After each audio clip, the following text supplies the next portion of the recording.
Dicevi, dopo di noi Sting. Prossimo talk. Si intitola Back in Friuli. È un po' la hit, dice che mi fa Figumò. E per chi non sa il friulano vuol dire cornuto in Friuli. Esatto. No, questa è parentesi, no? Ho fatto perdere il filo. Si dice Back in Friuli, che parla proprio delle persone che hanno anche provato, mi sembra, o chi per loro, ad annullare questo festival.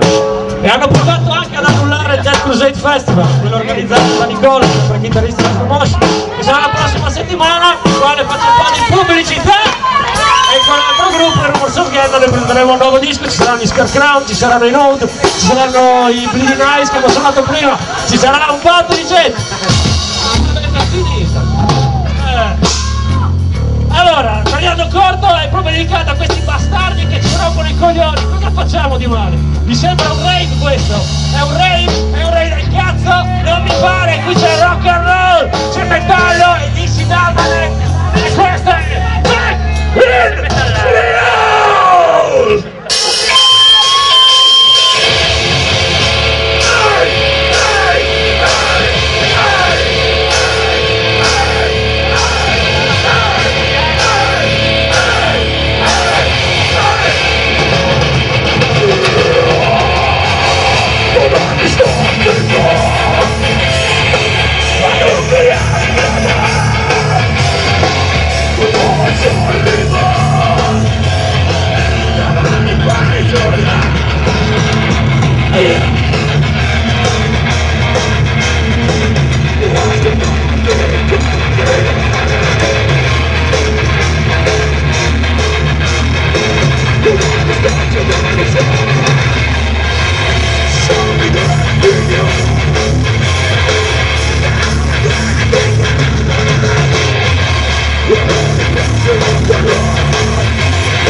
Grazie, mi vei supportato, grazie.